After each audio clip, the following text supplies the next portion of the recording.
I knew that if I wanted to make more money and get further ahead, I had to get a license. A lot of grinding, a lot of long days, extra time up, just to go ahead and take those tests to become valuable. And a lot of people don't understand that. You need some sort of piece of paper that says you can do something. Yeah. Whether you can know it or not, but you can do something to fall back. Hey everyone. Today we are joined by two of my most favorite people in this entire world. They're candidly dear friends of mine, and I have known them for 20 years at this point. Yes, we have been through pivotal times in our lives together. So I just love their story. And I feel like I talk to people every single day who feel stuck in what they're doing. They feel stuck financially. They feel stuck in their careers. They don't maybe have the confidence or don't really feel like they have that entrepreneurial spirit it takes to like just get out of the box and do something different. And what I've always loved and respected about Mike and Ange is that they do whatever it takes. And they're not afraid, even in the face of uncertainty or fear. They've kind of broken through that. And I feel like a lot of people can really learn from that and hear their story. And because I always say great people can do extraordinary things in life. And so I'm so excited We're excited to get into it. So I'd love to have you kind of share for our audience just a little bit about yourself, a little bit about your background, how you guys met, your family, how you've been married, and then we'll get into the good nitty gritty stuff. Yeah. Well, we've been together for 18 years, married for 16. Yeah. And when I met Michael, he was a commercial fisherman and he owned his own boat. And I was a hairdresser and I was an independent leaser at a salon. And yeah, so that's how we got started. Yeah.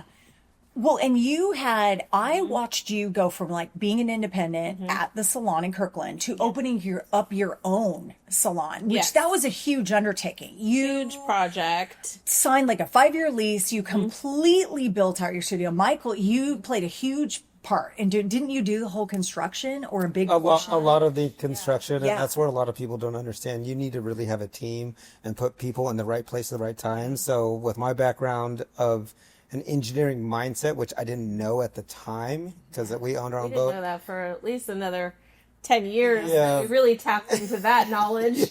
Because I was the captain of a fishing boat here off the coast of the West Coast.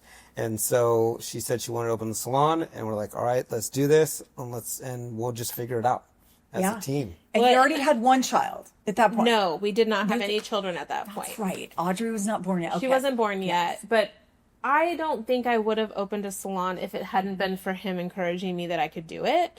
When you're an independent stylist, leasing, it's kind of like a mini business, but it's just you and you have your expenses and your overhead and your little rent, and that's a great way to like feel what it feels like to be a business owner because you have to do your own taxes and do your own thing, right? We actually opened the salon about 100 feet from here, it feels like, but it was a really amazing experience and learning experience for both of us. And we did things different the second time around because we did it again, but in a really unique circumstance. Yeah. But yeah, then we started building our family. That's when sort of our goals sort of shifted, I would say. We were living in Bellevue, and we started seeing how we maybe didn't want to raise our kids in the city, that we wanted to buy property. We wanted to move out of the city and kind of shift. And so around the time that we got pregnant with our second child is when I ended up kind of losing my business in a sense because the rent here in Bellevue had tripled in the time that we opened the salon and the building was being torn down. Yeah. Well, and now I think there's a light rail. Yeah. It goes Actually, the light rail, right? It's the a dealership. Oh, the Cadillac dealership. That's is there now. Okay. But at the time, like you're talking about pivoting. Yeah, we didn't know at the time when we signed that lease that, 5 years from now, I might not have that salon, and at that point, we weren't at the point where we could just take another chunk of money and invest it because we had put everything into the salon, and it was a great experience. owning my own business. I had people who leased from me, and it was a really great experience. And then it got to the point where, like you said, it kind of got ripped out from under her because the building Didn't was have going any to be taken choices. over. They didn't buy me out. then I had nothing. It was fishing- nothing fishing- left. Fishing got real slow. And so all of a sudden we're like, okay, we're raising a family. What are we going to do? What are we gonna do? So then we decided, all right, let's go ahead and downsize. Downsize. And now I'm going to take my career from being a captain and dabbling in engineering to just go full-time engineering. Now all of a sudden, He went to Alaska. So the schedule really wasn't that different. You were still gone 6 months a year. Yeah. And I was like basically home by myself raising a child, 2 children, and he was gone fishing. And so we really just kind of hijacked our life. And we knew at that time, like, okay, well, now I can't work. I have 2 babies. He's gone 6 months a year. Like, how are we going to buy a home? Yes. Right? Yes. So Yes. we downsized. We moved back to my hometown. We rented my mom's condo, and we literally cut all our expenses in half in order to kind of prep for buying a home. And at that time, he pretty much gave me the option. He's like, look, you're going to have another baby.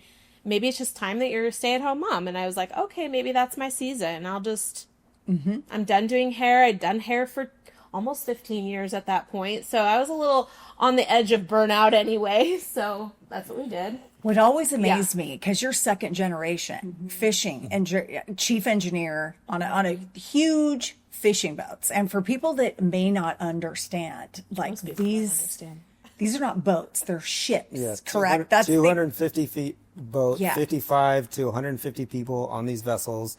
And as Yeah. chief engineer, you're in charge of everything. It's the So, like- captain and the chief, and then Yeah. everybody else, all your assistants, and then all the processors. The boat works 24 hours a day, 7 days a week. Until you're full, you go in, it keeps going. And like you says, and I was gone. And so it was a great time in Yeah. our life, and also learning. And at that point, it was also, I didn't have a license when I first started as an engineer license, because you didn't need one through the Coast Guard. And I knew that if I wanted to make more money and get further ahead, I had to get a license. And what does that entail? A lot of grinding, a lot of long days, extra time up, just to go ahead and take those tests to become valuable. And a lot of people don't understand that. You need some sort of piece of paper that says you can do something. Yeah. Whether you can know it or not, but you can do something to fall back on. And that's where I became valuable with myself in the fishing industry of an engineer, allowing her to then be at home and taking care of the kids. Yeah. Well, and that's the thing. AI is not going to go catch fish. Nope. And it's not going to keep a boat running. And being a chief engineer, it's a big job. I remember when you explained to me Most what it people was. I was don't like, have a so clue. you mean to tell me, like, if that boat goes down, like, you're completely responsible and you have to get it running. You're like, yeah, that's my job. I thought, that's a lot of pressure. That's really a lot of pressure. But, people's food depends on Yep. it. So, and the part that always amazed me was how you're the ultimate team, the two of you. And even though you would be gone for like months at a time, you would still manage to like have your own business, handle Didn't have a choice. child, because you now have 3. But yeah.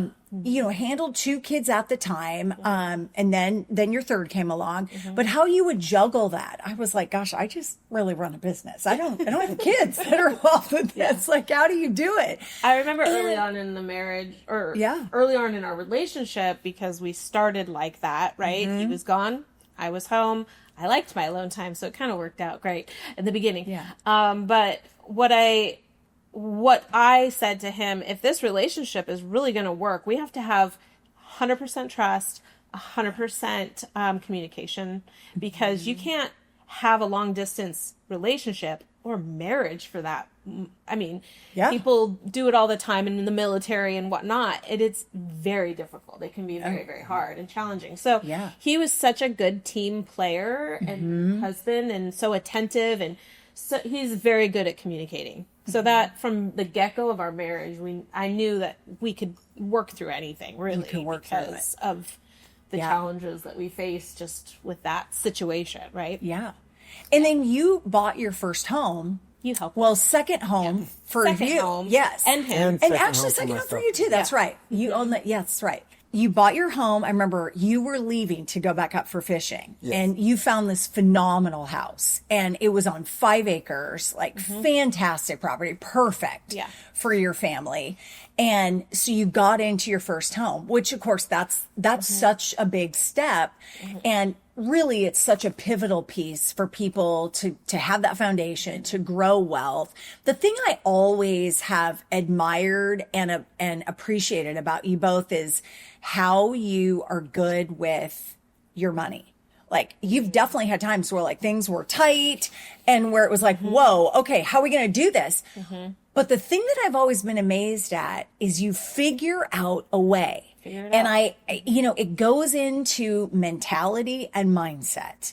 And, you know, I don't think that can be overstated. It really comes down to mentality and mindset. I'd love to have you kind of talk about that, because that's a unique quality you have that I think people could benefit from understanding. They're not stuck.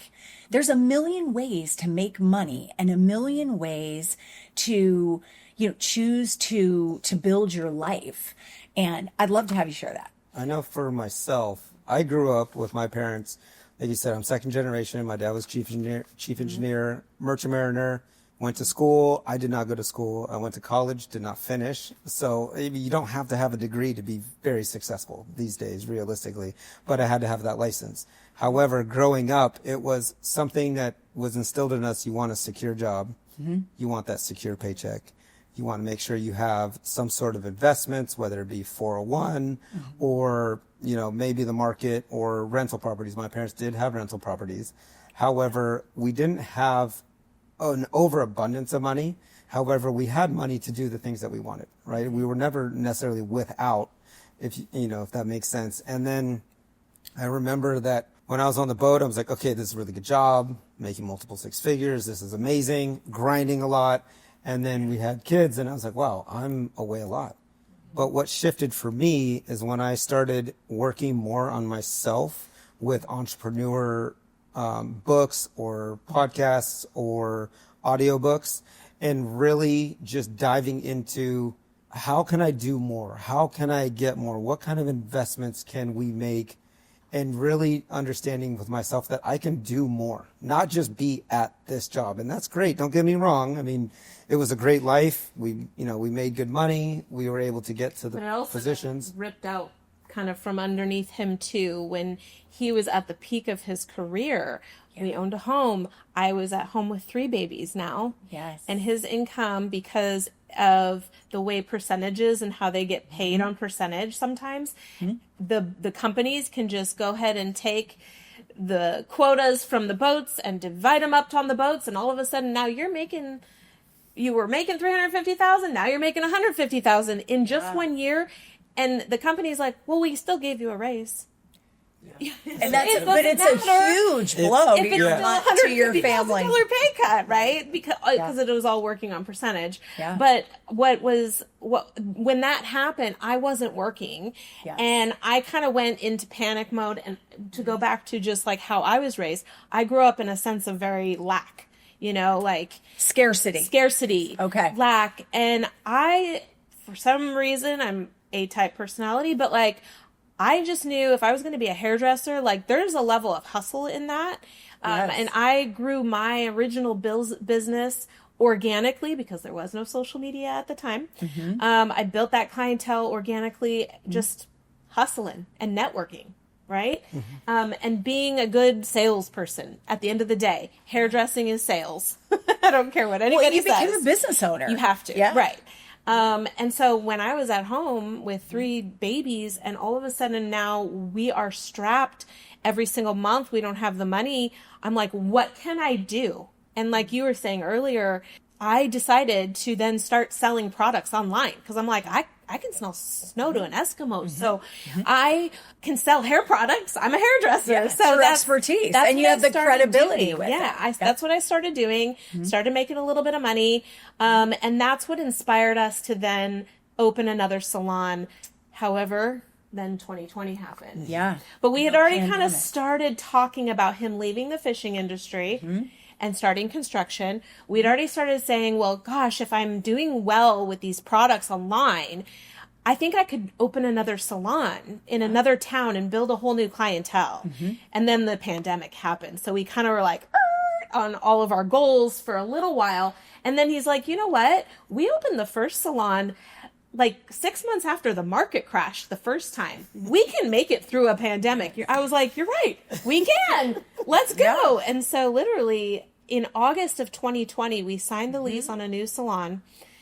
We bought a flip house and he left the fishing industry, and we literally jackknife our whole life in like, people thought we were absolutely crazy, but it's like, you know what? We don't have any other choice. Right. We're either going to hustle and make it work. Yeah. Or what? He goes back failures. fishing. Yeah, I could Failures go not back. option. The worst case scenario, he just had to go, he would just go back fishing, right? Well, and I remember, we knew we could do that. We could really just launch this. And then at that time, you know, social media was growing at such a great rate that it took me 15 years to build my clientele the first time and 1 year to build a clientele the second time in a whole new town. well, and captive audience during the pandemic too. But I still remember that phone call like it was yesterday when you called me in that August and you said, you might think I'm crazy, but I think I'm tired of being away. I'm, you know, fishing's changed a lot. The money's not as good, and I'm sick of being away from my family, which who could blame you? You have 3 little kids at home. Like, you don't have kids to not spend time with them. And you said to me, what do you think? If I just leave it and I'm going to go open up my own construction company, which you already had a background in construction. You've grown up with it. You're already building things and doing repairs for people. And I said, you know, there's not a lot of people that I would say, you'll be fine. But you'll be fine. You will be fine. You will absolutely figure it out. You will replace that income that you're leaving behind from fishing. And I just know how the two of you are. You will grind and you will do whatever it takes.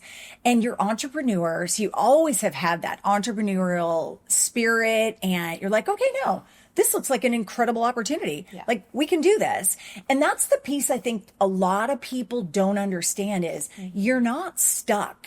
You don't just have to do your job. Like, you can go and do another, you know, and you can you could do more than one thing. You know, I remember it's like with the salon and you've got the construction company and then you're selling the products. You know, there's even lots before of that, side when I gigs. felt like I needed more money, I started doing photography. Yes. And for almost 10 years, I had like a side business doing photography when I was doing hairdressing, you know, on all of those skill sets and like things that you learn on the side will actually keep you passionate about your quote unquote real job or 9-to-5 job. Like, pour yourself into your passions because that's how you diversify or create another stream of income for yourself. Right. And I really just started photography. I would just take your pictures. Remember, we just do it for fun. And you're a phenomenal photographer. Yeah, we weren't even using it on social media. Yeah. Like,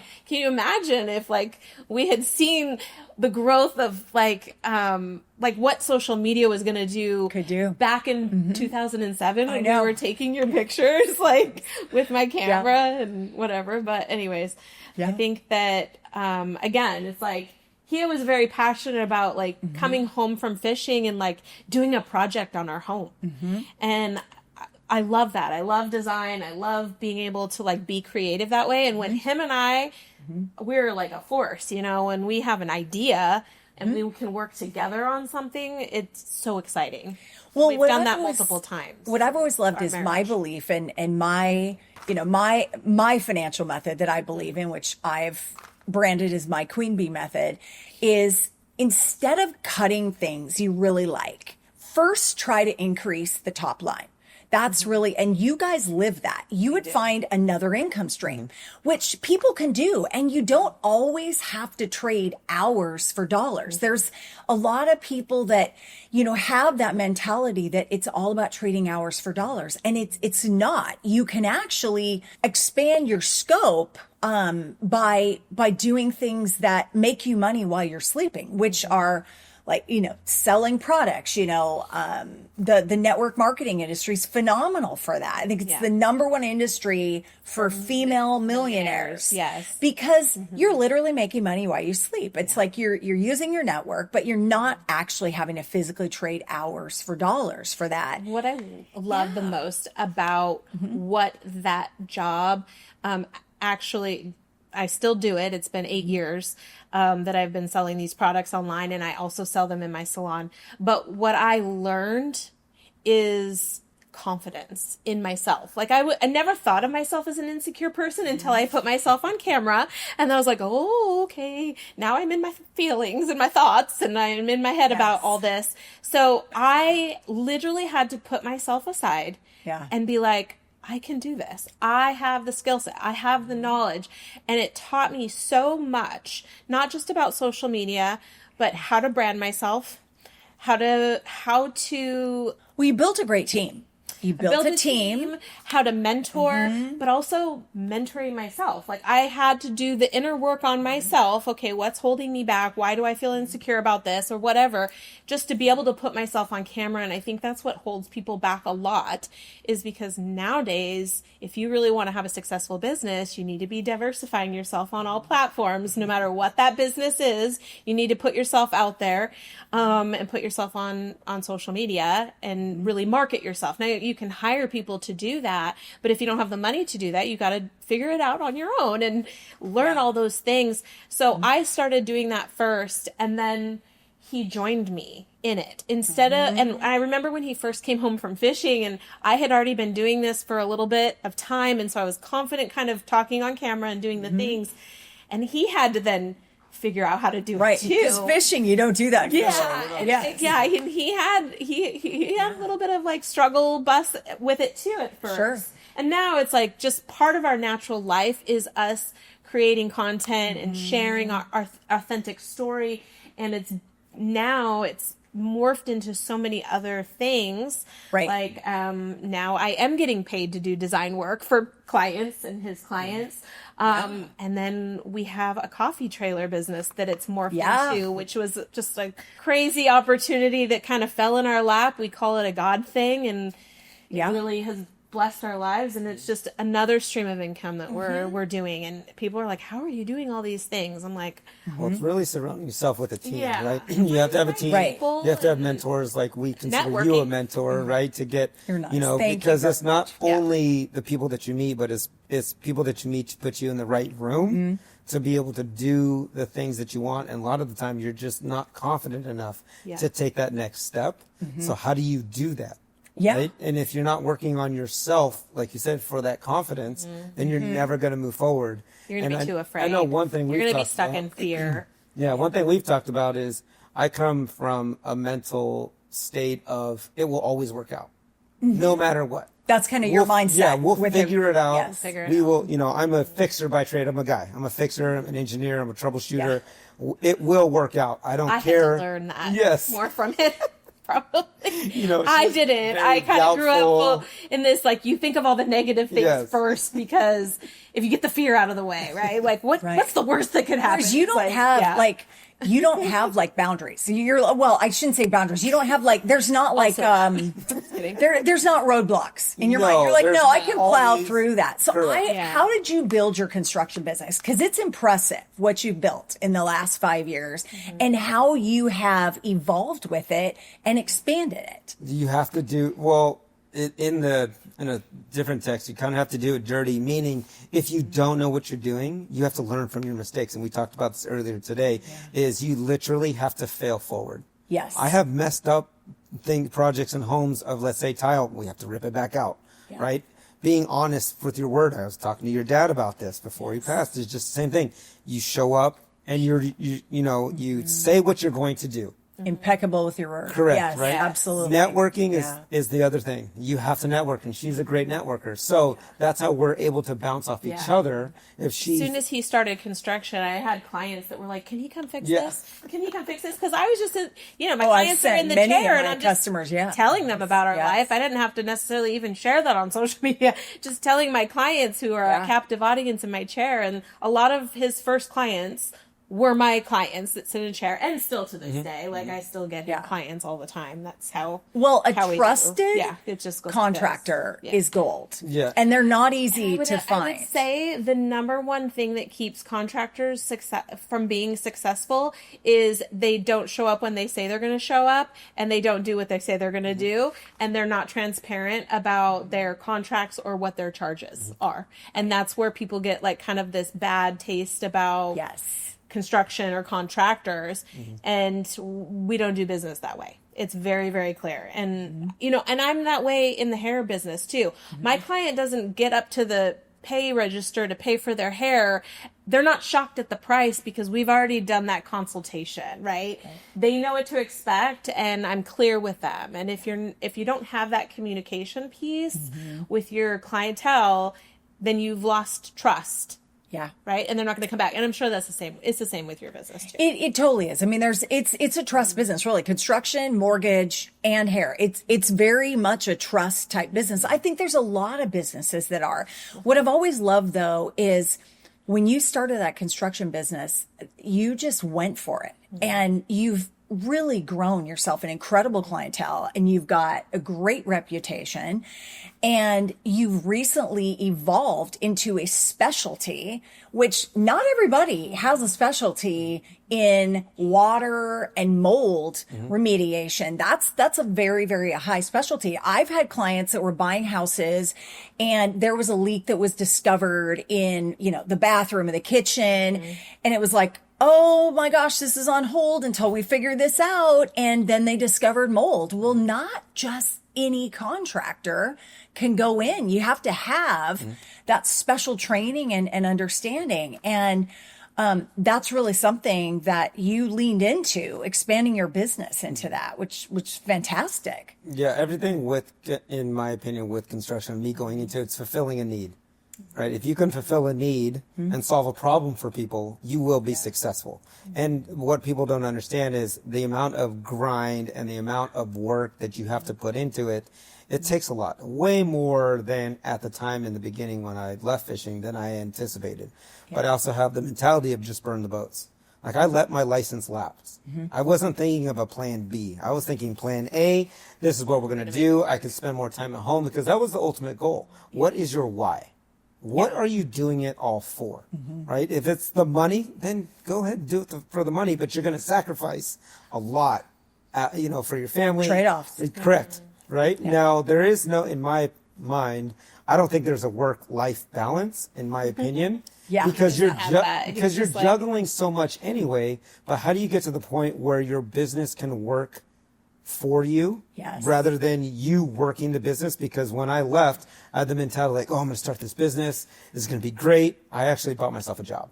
That's all I did until finally I kept working on myself, kept pouring into myself with books and, you know, Audible and podcasts. And our faith.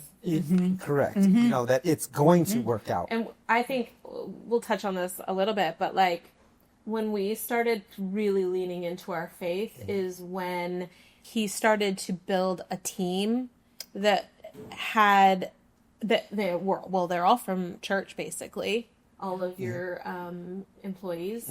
But really when we leaned into our faith is when things really got good for us. Took off. We feel like we're in like the honey spot now, you know, like we're really like strong in where we are in our businesses, where we're going. And we know, you know, God's got it. Yeah. We don't have any like fear of moving forward. I think like back in 2020 when we kind of launched into new salon, new construction, all this stuff, there was still that fear. And we did go through some real tight moments, but it was better than me being at home alone, being tight for money and not being with my love. You know, I was like, well, we're building this together now. Well, you felt have like each we other, were building. kind of, We were both building a business. I knew I had to go back to work to support him just in case construction wasn't going to pay us enough. So that's why I went back to work. And I knew at some point then I could rearrange my schedule if I had enough clientele that I can have a really nice work-life balance. And so now I'm only in the salon 2 days a week and I'm homeschooling the kids on my other days off. And I work in the coffee trailer. when Which I want to. This is my favorite. When I This want is, to. This is my favorite business of all time. Like, I love this coffee trailer, and I think I it's love it too. so unique. And I don't know, how Just did random. you guys So come up with the idea for this? He was, for 1 year, he worked at our church doing media. Yeah. As Production kind of director. just like a fun Okay. thing. Like, we had gone to church there a bunch, and he loved to take video content because we were, building our social medias, doing content for ourselves and our businesses. So he took some content. One of the gals that works at the church really noticed that his content was good, and she's like, do you think you could do some of that for the church? And he's like, sure. And so they hired him on to just kind of take videos, and then he started doing the podcast, and then he was running the full media department, which is so random. But how he was able to do 30 hours at church and do construction was sort of, I don't know. Again, he figured it a out. odd thing. Figured I don't it out. even know how he did it. And It was raised a three thing. kids. And raised 3 kids. But he Were you was able to homeschooling do, then? Yeah. And No, homeschooling. they Yeah, weren't not going quite to yet. Yeah, they were a private school at that point. But Okay. so really, we saw this need because the church really wanted to have a coffee trailer at church every Sunday, and they Okay. couldn't get someone to commit to be there. And we started talking about it we're actually like, around that time. Do you think we could do this? I don't don't we know. just- Why? I remember that was another phone Yeah. call you guys called me about. How hard could it be? Yeah. That's our motto. It's like, Yeah. can it really be that hard? Like, Yeah. we built a salon, we done 2 flip houses. What's a coffee trailer? Yeah. Right? Yeah, and I remember when you brought this business plan. First of all, it was like this perfectly put together business plan. I'm like, oh my gosh, like Yeah. these guys have it together. This business plan, the branding, you hit it out of the park on the logo and the love brand. doing logos. I've created his logo. Yes. I've created my own logo for my salon. Did the coffee trailer logo. I'm always in Canva doing stuff for my social. And so that part, I mean, I literally made that logo in 10 minutes. Yeah. And I mean, I was it's- like, this has to be it. This is it. Yeah, I thought it absolutely adorable. Cherry Creek. And that's our road that we live on. Yeah. And it just sounded it's cute. The little, you took a short Airstream. Like, No. do I have it No, right? it's That's a not an utility It's a Airstream. utility trailer that Utility made trailer. it look her paint We design. made it look kind of like an Airstream. Yes, I thought it was an Yeah. Airstream.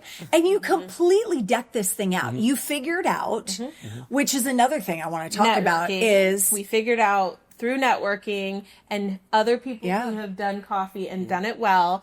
We found a roaster, and really he was just kind of a blessing, godsend person, mentor in the coffee Yeah. business. Yeah. And he's the coolest guy ever. And we're like, okay, we got to use him, and he really did help us, like with the equipment. And, Yeah, well, it comes down to a team. You have to put a Yeah. team together, right? So we talked about this idea. I had met this guy in church, and he was was like, in "Well," media, and too. he was actually, Yeah. he said he owned a coffee business prior Okay. when he was younger. And so I told him, I was like, "Hey, would you ever do it again?" He's like, "Yeah, maybe if the right person came along, this and that." So it took about a year. of just and kind of talking just about talking it. about it, and then we were just like, you know what if we pulled the trigger on this? Yeah, he What was if we like, just I will did do it with you guys. And yeah, we handshook deal. A handshake that deal, deal. Like, hey, yeah. let's do it. Within a week, we bought a trailer. He bought the trailer, so he Yeah. was already fronting money. I'm like, all right, well, I'll front Rent. money, and then we started getting the contract and everything written up and percentages, this and that, and then just started And then building he it met- out. He knew Eric or something. No, the no, coffee guy? not yet. And so, no, not yet. So then he was like, "Can you build this out?" I was like, "I can build this out." He goes, "How?" I said, "I don't know. I can just build it out. I already know that I can do it." And I was just researching online, looking at pictures. That's just the way my mind works. I can Yeah. look at something, even with her design on houses. She's like, "Can you recreate this?" Yeah, I show can him. recreate that. Pinterest. He has a love-hate with Pinterest because so do I, actually. his list never gets shorter No. on our home projects because Yeah. of Pinterest. And- but because of that, like I'm like, can you do this? Because if I say, can you make this, and I just explain it, he doesn't have the vision for it. I have vision for stuff, but I have to find him a picture, and then he can do it. Then he can do it. He can Yeah. execute anything. Yeah, and then He has a picture. and then with the trailer, so with building it out, and then my experience with being up north and dealing with Coast Guard and all of their paperwork. So we got the regulations Yes. from the state, Because it's not easy. 65 pages. This right? is where a So- lot of people give up. Yes. Right when it gets hard is when people give up, is what I've noticed. If you can get pushed past that hard, you can be successful. And you got to ask the right questions. Correct. It's all You about got to asking keep the right questions. pushing because you have to understand when you're calling the city or you're calling municipality, you're dealing with a different mindset. It comes down to mindset. Correct.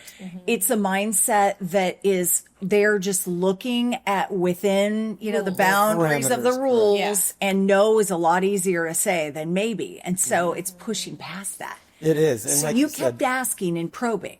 correct. And so when I looked at the 65 pages, even her and a gal that works with me, they were like, this is way too overwhelming. And I was like, let me look at this thing. So I looked at it and I I'm went not through a it paper person. and I was like, it's about 3 pages of what we have to do. They were like, what do you mean? I was like, well, we don't have to do the other 60 plus pages because that doesn't attain to us for what we're doing. And so let me do it. And then we hired an electrician to come and do the electrical. Yeah. I did the plumbing because there's no rules that I can't do my own plumbing in this trailer. And then we had L&I come out, and then we had health department come out, and the amount of doubters that would tell us, Yeah. you can't do this. It's going to take you a year to get this done.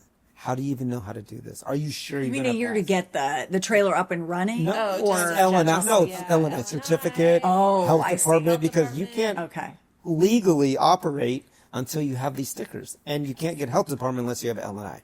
So L&I is your first one, but You can operate on private property, though. correct. That's what we found. But that was asking the right That's question. a loophole, right? So we were able to make our coffee trailer and function at church because it's private property. So we were able to actually start generating revenue. Yes. And Before learning. we were That's the even other like able to function anywhere else, like at At a farmer's events or market or do events or weddings or stuff like that, unless it's you can operate on private property. So You yeah. had an incredible vision with it. I remember, talking to you about it and you knew exactly, what you were going to serve, exactly like what the menu is going to be. And I remember looking at the numbers going, okay, this is a good business. This is the margin on There's this a is reason why really there's a good. coffee shop on every corner. Yes. Like it's a good business because the profit margins are But really not everybody has a good. coffee trailer. And Right. now you're being booked for events. Yes. And it's like people are booking you for weddings or booking you for events to just come and be there as the coffee, Yep. snacks. You also serve, great, Breakfast burritos. yes, Burritos, breakfast yeah. burritos, just really Yeah. quick to go stuff. But I love this business Yeah.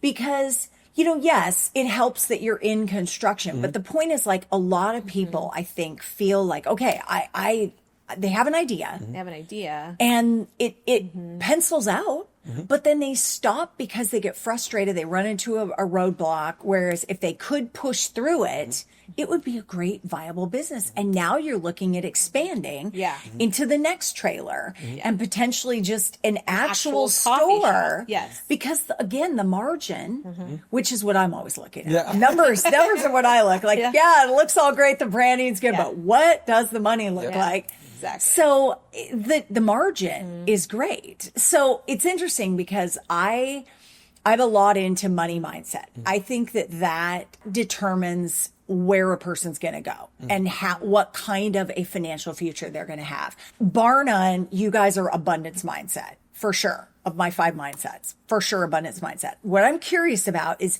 how did you get here?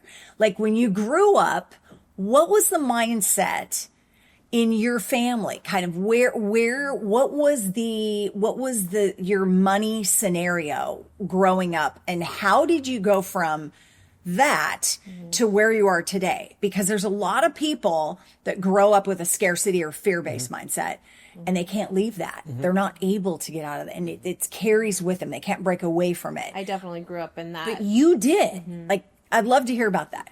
I think the becoming a business owner at a young age and having a skill set that I felt like I was really good at, that I can sustain this business. It's not a guaranteed paycheck. You have to grind. You have to really put that work in. But also I think for him and I, we dream together. Our dreams and goals of our lifestyle has shaped where we go and what we do. And I wouldn't say we're never happy, because we're extremely happy and we're very content where we are, but we know that this isn't where we're staying. We know our goal is over here. And so however we get to that goal, we're going to make that happen.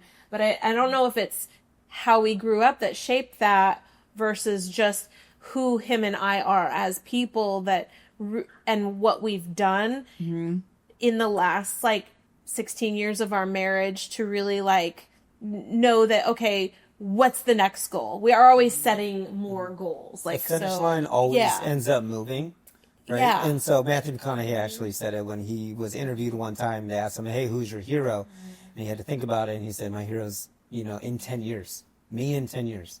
And so they came back 10 years later and he goes, hey, or what are your goals? And something about this. And he's asked him, he's like, did you meet your goals? Did you meet your hero? This and that. And he's like, no, not even close.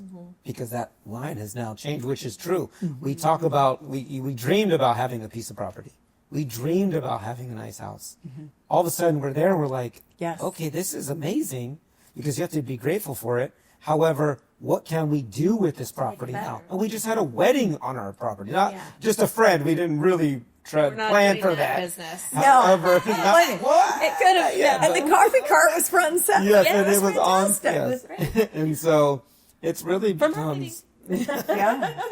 Everything is an opportunity also Yes. for us. Correct. I mean, who you meet is an opportunity. Where you go every day, or you never know who you're going to meet. And we've been not smart with our money. We've had money, blew money. A lot of people don't. It's like, how do you do better with it? And then at a certain point, hopefully you realize it sooner than later. And, I've said this before, so who you surround yourself with. So we come to, Carese, to you, say, hey, all right, for example, You're a mentor. yeah, right. If you get a lump sum of money or something, what should you do with that? Yeah. Right. Keep it moving. Correct. And Keep how do you it get your moving. money to work for you? Yes. And so that's where, if you're able to get someone like yourself and a mentor to be like, hey, this is what I've done with my money and this is what I do here.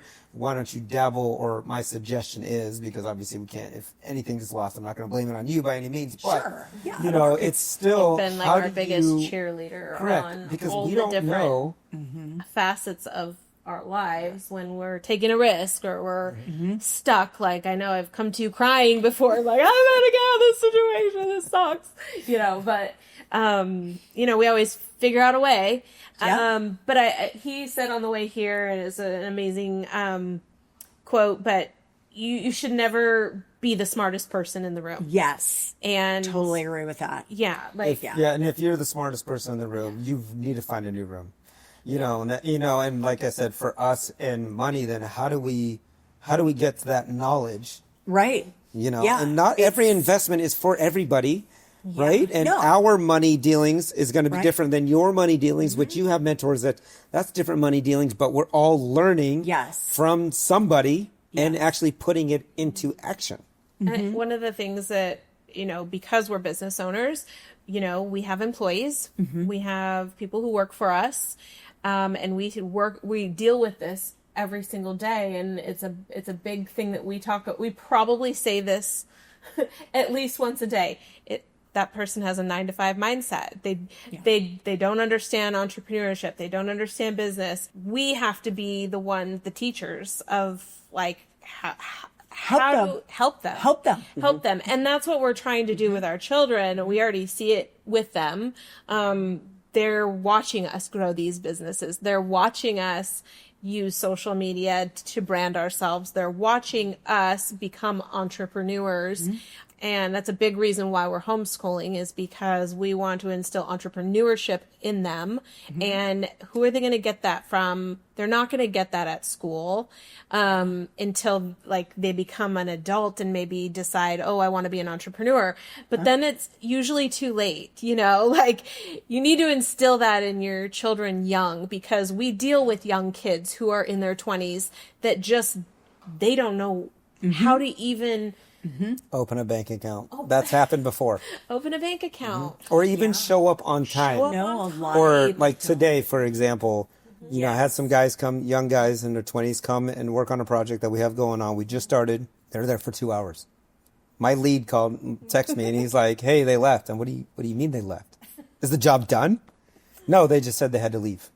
And that's They were what, there for 2 hours. They were there for 2 hours. Yep. Mm-hmm. So Michael's like, he's done. They're Yeah, done. like, they I won't don't get hired back. And that's the hardest part about entrepreneurship people don't understand is getting, how do you get through to somebody that they need to show up? Yeah. They need to, grind or actually put in the work. Make themselves valuable. Correct. Yes. And that's what, like she's saying, that's what we were working on instilling in our kids. They watch us work. They watch us, going through the seasons of grinding seasons and whatnot. And what do you need to do? And that's where the work-life balance can always be shifting, but how do you instill that or how do you teach that to this younger generation who say they want to be successful? Say they want to make money. I've had people, a couple of my guys like, hey, how do I have what you have, all of this stuff? I was like, well, you haven't seen the last 15 years of me doing all the things to get to this part, but I still want to keep going. Yes. Right? And then and then all those guys from last year, like 5 or 6 of them, none of them are around. Yeah. Because they don't want to put in the work. They don't want work hard enough. So many people think that it's just going to come to them. Yeah. That's the Money's true just gonna epidemic in happen. our Fall out of a tree, country is Correct. Or work ethic. Or my parents are going to pass away and I'm going to get all their money. Yeah. Or I'm going to get this investment. Or I'm going to get this windfall. But if you don't know what to do with that, or like she said, with the opportunity, if you don't know, then how are you going to be able to manage that and break this, generational, quote, generational curse? How do you make generational wealth? Yes. Is the biggest thing. And where do you implement that? Nothing's going to be handed to you. Correct. And I think there's this mindset that like, oh, if I just show up, I'll be successful. And in my industry, a lot of the new hairdressers that are coming out into the industry think that, well, if there's a chair, they will come. And I'm sorry. They don't realize they have to market. I post one picture of someone's hair that I did. Yes. They will come. Yeah. No, on social, it's a passive way to network. Yeah. However, it takes 10 touches for somebody to see your content before they maybe follow you or to trust you. You have to build actual connection through social media for them to trust you. It might be harder actually versus that face-to-face connection that you can make with somebody. Yeah. I think that the true like OG hairdressers that built their clientele 20 years ago, we were the true networkers. Absolutely. But like these new girls that are coming into the industry they just think, well, it'll just happen because I have a chair. They're like, well, how come I'm not making any money? How come I don't have clients in my chair? I'm like, look, I'm the salon owner. I'm networking for myself and for the business, but I'm not responsible to filling your chair for clients. That's your responsibility. Right. Everyone's afraid And they of don't, sales. they don't make it. which is they crazy. they don't make it. A lot of hairdressers don't make it past like year 5, because they didn't put the time and actual work in.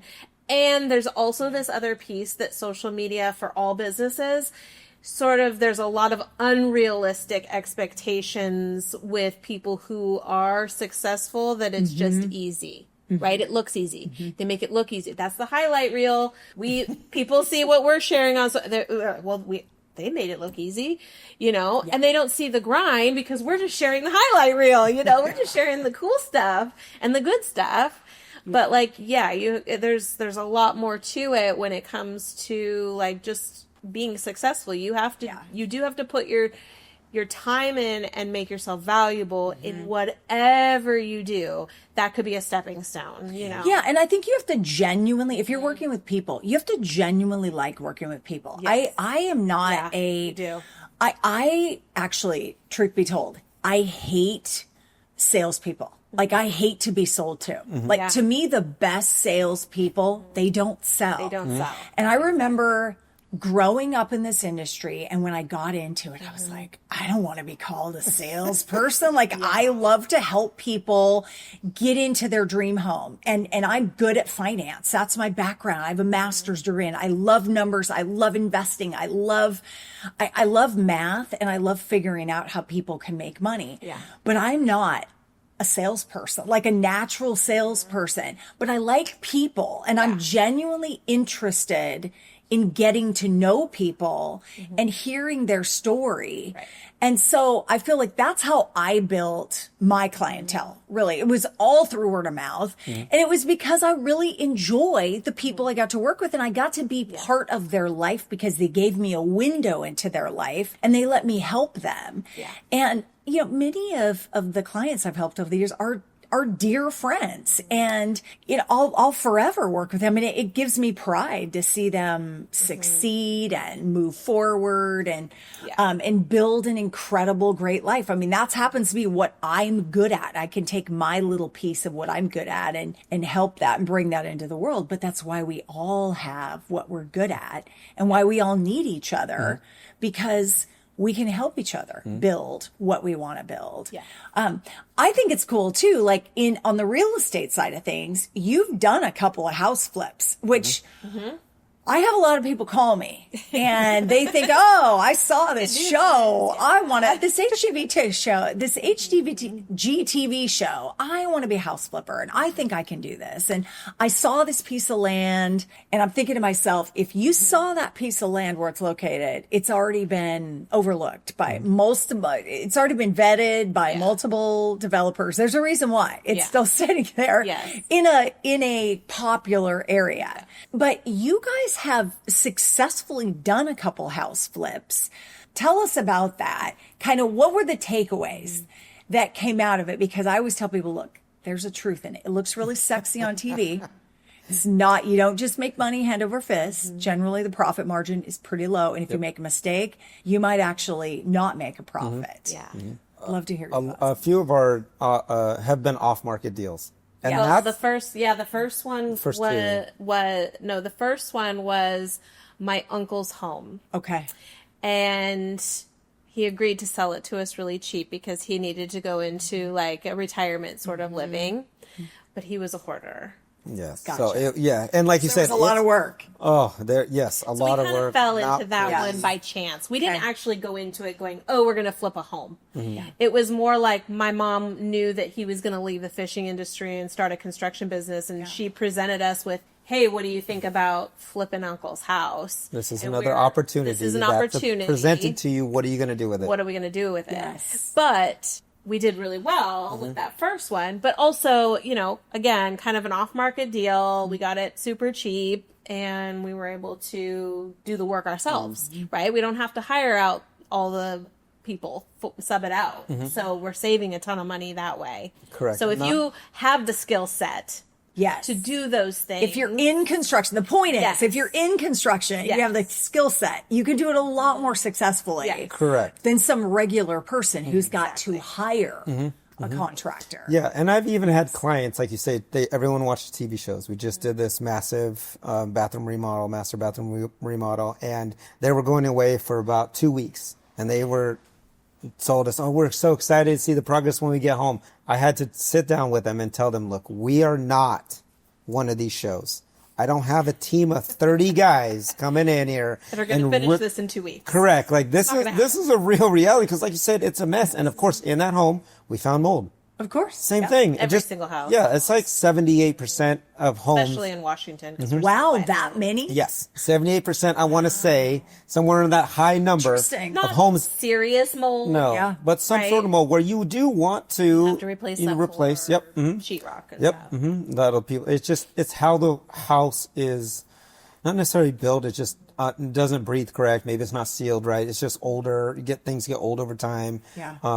And so, but back to your point of messy, Yes. it is messy, and the profit margins can be really, really tight because you'll run into something and you'll have a delay. All of a sudden, we opened up a wall. One house, we opened up a wall on the floor, and there were rodents living in there, and we didn't know this before. So now, all of a sudden, we have to, get full PPE on and start Yes. taking things out, and we weren't anticipating the extra costs of the insulation or the sheetrock and the extra labor and extra time. Yeah. And with every project, it doesn't matter if it's in our home, client's home, or a flip home, it'll take 20 times longer than you think it's going to Yep. take. And when you're married to a contractor, your home is the last one that gets done. The time frame, I live with a contractor, so I know the time frame is not what you think the time frame is. And don't watch those shows thinking you can get it done in a really fast fashion. It's very unrealistic. And there's a lot of surprises, and I tell clients Always. all the time, when I open up this wall, I don't know what I'm going to see. I'm just letting you know we're probably going to run into something. And then once we get there, the other thing that happens is Now the client is really excited to have a contractor there and showing up. Now my list grew. Yes. Every time. I have. Can you do this while you're Yes. here and this while you're here? Yeah, the Of list course we grows can, every but I time. have other clients also, so things start to get delayed. But like you're saying, with flips, and if you're doing it yourself, At least. the other thing, if you're doing it yourself, you don't really have money coming in. No. Right, that's the other problem, right? So for When you're for working on us, your own house. correct? So now it's a hustle to try to get it, up, Right. and then setting it at the right place. So you better have the right people put in place for your real estate agent, for the market, so you can turn that quick. Yeah. So Very many people. Okay. when I met Carese was 35 and I was 27. Uh-huh. I had just gotten engaged to Michael. And he was off fishing. But we met through a mutual friend. Yes. A designer. Yes. Your interior designer. He was For my condo. He was one of my really close friends. And he just kept saying, you have to meet Carese Busby, you have to meet Carese Busby. So I'm like, okay, I gotta meet this chick, okay, blah, blah, blah. And I mean, I always have had older friends that I connected with because of my business that I do. So I do hair, and that I worked in Kirkland, and the people that could afford to get their hair done were not girls my age because I was young. So I then had a clientele of business women.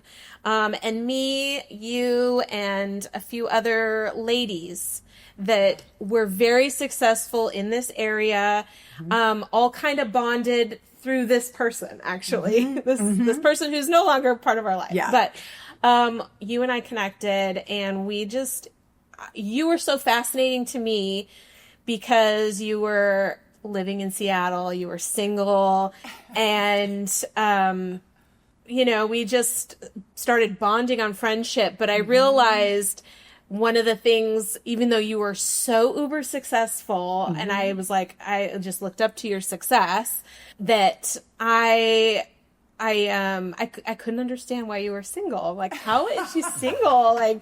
So anyways, you then very quickly shared a lot of your single stories with me. And I'm like, I'm determined to help this woman find her Michael. Find my Michael. But wait until you meet Michael. Yes. Because Yes. he's the real OG on how you're going to meet your Michael.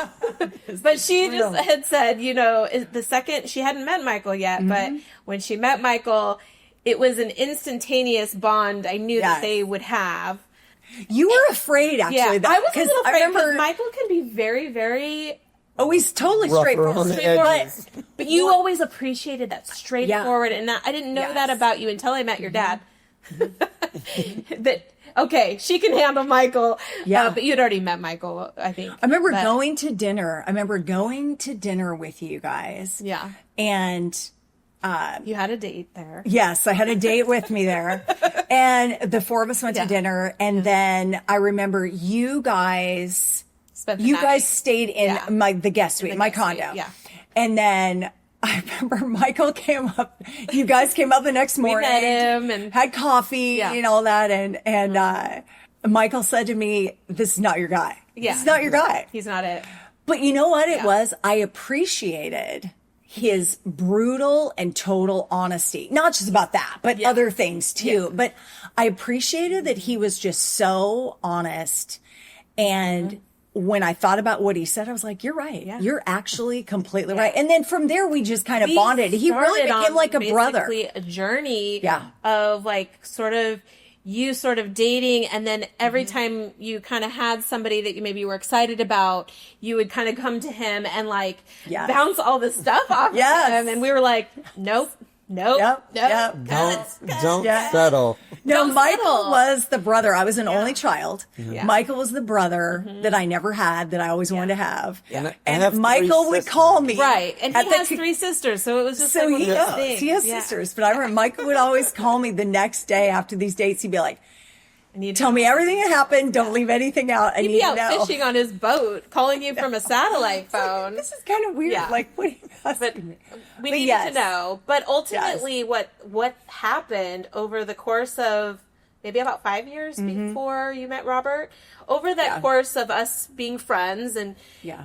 you being the third wheel, but we Yes. we love that. Third wheel many love times. having you be the third Yeah. wheel on dinners and whatever. Yes.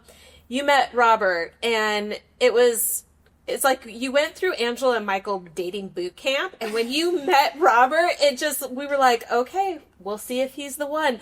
But like, I can't even really remember a time where, I wish he was here with us because he's such an integral part of this conversation flow most of the time in his little commentary.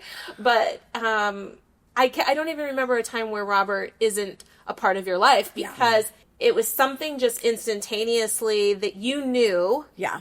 And you knew what to do and how to be in that dating and meeting him. And I remember the conversation that we had, and you called us, and you were just like, you know what, I'm over this. I don't want to date, because I Great. date these guys. Life is good, actually. Like, life is really good. You I'm date a happy guy, single, it doesn't really go past the first date because you're on a different level where these guys were. And you thought you had an idea of what you wanted. Yeah. Which I laughed about, because I'm like, okay, you think you want all of that. You don't really want that. throw all that in the house window. And she's like, well, how do I know? And we were like, you know what? When you know is when it hits you with like a ton of bricks. Yeah. You will know. And I don't remember what you were on set or doing something, and one day you were in an elevator and you just had got done working out. You were in a hat. You didn't feel like you looked cute. And all of a sudden this guy was kind of hitting on you. But you'd already met Robert. Yes. And you were like, dating him. wait a minute. Yeah. But this is the guy that I pictured that I wanted. But all of a sudden, this guy I here, remember that. Robert, right? This guy here, Robert, how do I know? And I'm like, well, you're going to just know. It will just hit you like a brick wall, and you're going to know he's going to ask you the right questions. Yeah. And you weren't even looking. And that was the other thing. You weren't necessarily looking at that time. You were already just still focused in your career, just doing your own thing. And all of a sudden, this guy like pulled you aside. Hey, just want to introduce you. That Robert was living in LA and you guys had to kind of start this like phone relationship, long distance. Yeah. And I was like, you know what? This is perfect. So when I met him, 2 weeks after or 6 weeks after I met him, he left to go fishing. So we literally were emailing, having this long distance relationship. Here's the thing about having that relationship over the phone. If it's superficial, it will fizzle out fast. If it's real and you're authentic, you will never run out of things to talk about. And your relationship just grew so organically. And I think it was probably the best thing that ever happened to you, because you had to be you and it just worked, right? I should have known. I should have known I'd end up with somebody who was not from this area, who knew nothing about me or anything. And honestly, when I first met Robert, I mean, I was obviously attracted to him, but I really blew it off. I didn't think it was, it's like, the guy's in LA, he's zip code impaired. Like, how is this going to work out? Like, this is not going to work out. But okay, whatever. He wants to call me and we can talk, and that's fine. That's okay. And so, he started calling me, and then he just kept calling me. And I thought, okay, well, I'll return this guy's call, but I'm not going to call him.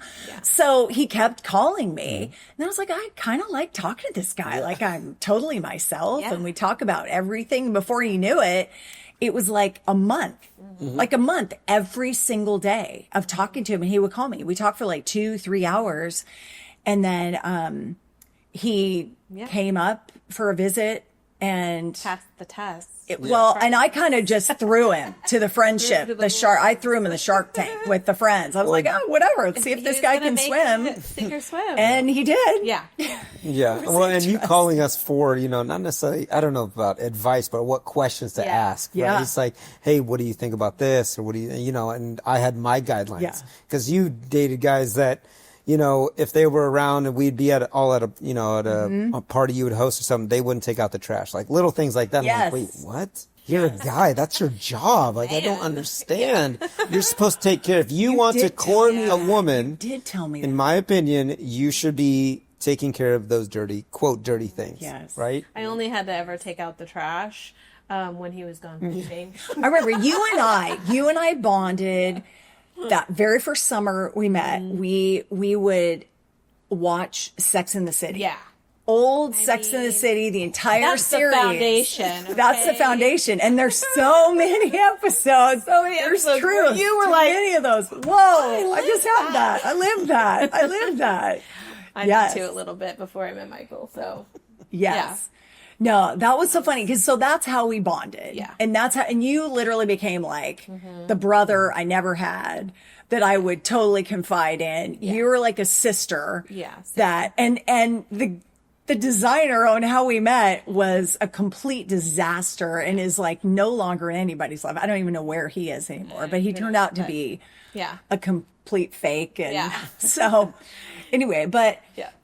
but the thing that's cool is I always admired how honest your relationship was. It was like built on such a great foundation. You were so honest. Yeah. And that's what I always loved is it wasn't fancy, but it was honest. Yeah. And you know, what you built with yourselves, your families, your businesses through your life, is incredible. And regular people, if they take a similar route, they can do that. And I think people make it too hard overall, like in anything, whether it's relationships, finding your person, building your life, building a business, they make it too complicated. Well, don't you think the foundation of all those things is Yeah. just true, utter honesty Yes. of Yes. your situation? Yes. Right? Well, and for me, I appreciate honest feedback. And so when Michael said that to me, You took it, and you actually applied it. When he said it, I was like, yeah. And in my head, I kind of already knew it. But I was just like, no, he's fun. I like spending time with him. But Michael's like, yeah, it's not your guy. Like, move on. Time to move on. It's not your guy. And you were kind of like, oh God, is she going to like be upset that he said that? And I was like, I actually appreciate the honest feedback in that. But that's, yeah. I And, think with relationships and business and family and everything encompassing, everybody's waiting for the perfect opportunity or perfect time to start or something's going to happen. Yeah. When realistically, right now is the perfect time to start or do something. Well, however little it is, even like relationship, you know, people just want that perfect person to be right in front of them. Yeah. And we're all not perfect. Well, and things happen when you do least expect it. They really do happen when you're not necessarily like in all aspects, whether it's relationships, whether it's business, whether it's anything. I mean, I was at a place where I had a great life. Like I was loving my life. Yeah. I lived in this incredible condo. I had a great job, great career that I loved. Was financially comfortable at that point. I was like, okay, you know what? Life is pretty good. Like I'm having a fun time and I'm certainly not going to invite something in that's going to derail that because it's pretty good. Yeah. And you know, that's when a lot of things will actually happen. Well, and I think like a lot of your friends at that time too, I always say this about Seattle, that it's a very commitment city. Like there isn't nightlife really at over 30 in Seattle. Like, and you were 35, I was in my 20s. So, and he was gone all the time. So it was like this perfect, like we were both like alone. So it's like, oh, we had you fun. could call me on a Wednesday and be like, what are you doing? And I'd drop everything and come over and vice versa. So we were able to just build like this really cool friendship that was just available and always just, we had each other's backs and been through we a lot. bonded over many fun. We've done so many fun things and I think one of my favorite was when we went to Vegas. Yeah. For your bachelorette party. Going to Vegas, that was pretty fun. Yeah. Yes. That was fun. That was a blast. Yeah. It was a good time. Yeah. But the best part, well, not the best part, not for you, but these are the kind of friends we are. She ended up having sort of a relationship 911 literally as we were getting off the plane from Vegas. But we're the friends that were like, she called us and we're like, well, we better stop and get pizza. We're going to Carese's. We're talking her off a ledge. That was the 51-49%. That's right. 51. That's right. That was the percentage guy. That's right. This is another percentage podcast guy that we could like go into here. Yeah. The relationship. Yeah. I was like, well, you know what? Take the 51%. Yeah. Yeah. Yeah. So I think our friendship started on like brutal honesty. Yeah. Which is for us, like then you've been brutally honest on what we needed to do with our money at times, and Well, you've mentored me. Yeah. I mean, I might have mentored you on things, but you guys have mentored me. yeah. Well, thank you so very much, Michael and Angela, for coming and talking. I think we've had an incredible conversation and covered so much. So much. I mean, we go back so far and have so much to cover. So please like, share, and subscribe, and reach out with any kind of questions, anything I can help with.